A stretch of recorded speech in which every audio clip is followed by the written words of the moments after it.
રાજકોટમાં Atal સરોવરમાં rides operator દ્વારા ગંભીર બેદરકારી દાખવવામાં આવી। ચાલુ રાઇડે ઓપરેટરે ચકડોળ બંધ કરીને જતો રહ્યો। ચકડોળમાં 6 લોકો 20 મિનિટ સુધી હવામાં લટકી રહ્યા। ફાયર વિભાગની ટીમોએ તમામ લોકોને રેસ્ક્યુ કર્યા। ઓપરેટરની બેદરકારીથી નાગરિકોના જીવ તાળવે ચોંટ્યા હતા। રાઇડ્સ ઓપરેટર વિરુદ્ધ કડક કાર્યવાહીની માંગ કરાઈ છે।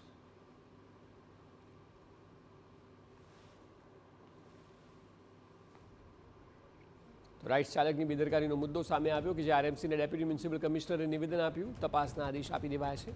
વિગતવારનો અહેવાલ મંગાવવામાં આવ્યો છે અને કોન્ટ્રાક્ટ એજન્સી ક્યુબ કન્સ્ટ્રક્શન દ્વારા રાઇડનું સંચાલન કરવામાં આવે છે।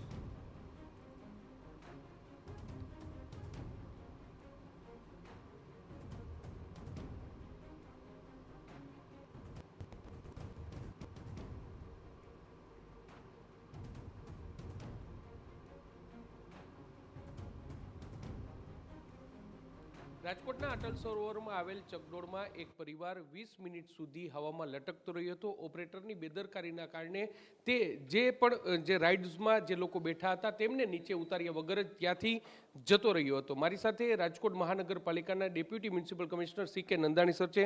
સર, એક મોટી બેદરકારી જે ઓપરેટરની સામે આવી છે, શું કહેશો આને લઈને? ના, સ્વાભાવિક રીતે ખૂબ જ ગંભીર બાબત છે, દુઃખદ બાબત પણ છે। ગઈકાલ રાતના ઘટના બની છે। આજ સાંજ સુધીમાં અથવા કાલ સુધીમાં એનો એક વિગતવાર અહેવાલ મેળવી અને જે કસૂરવાર હશે એની અમુક કાર્યવાહી તેમજ ભવિષ્યમાં આ ઘટનાનું પુનરાવર્તન ન થાય એના માટેની એક સ્ટાન્ડર્ડ ઓપરેટિંગ પ્રોસિજર કાર્યપદ્ધતિ એ ફોલો કરીશું અને ડેફિનેટલી આ ઘટના પુનરાવર્તન ન થાય એના માટે પૂરેપૂરી તાકીદારી રાખવા જે એજન્સી છે એને બી તાકીદ કરીએ અને કોર્પોરેશનો દ્વારા પણ એનું એક સુપરવિઝનની મિકેનિઝમ અમે ગોઠવી લઈશું। સર, ખાસ કરીને જે અટલ સરોવર એકમાત્ર રાઇડ છે ને ત્યાં પણ જો ઓપરેટર આ પ્રકારની બેદરકારી દાખવે તો કેટલી ગંભીર બાબત કહેવાય। કોન્ટ્રાક્ટ કંપની આ અંગે કોઈ તમારી પાસે મહાનગરપાલિકા પાસે કોઈ ખુલાસો કર્યો છે સર? નહીં, આ ગઈકાલે રાતના જ ઘટના બની છે એટલે ડેફિનેટલી આનો એક અહેવાલ મેળવી અને એમાં જે પણ કાર્યવાહી કરવાની હશે તે ડેફિનેટલી કરીશું। સર, કોઈ દંડાત્મક અથવા તો શિક્ષાત્મક કાર્યવાહી કંપની સામે કરવામાં આવશે?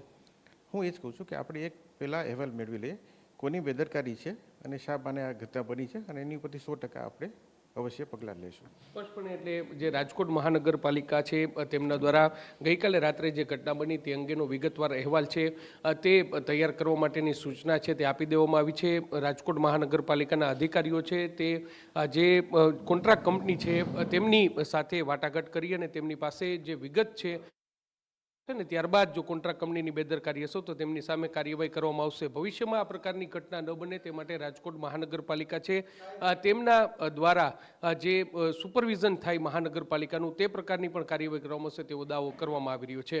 કેમેરા પર્સન ભાવેશ લશ્કરી સાથે મોહિત ભટ્ટ, TV9 રાજકોટ।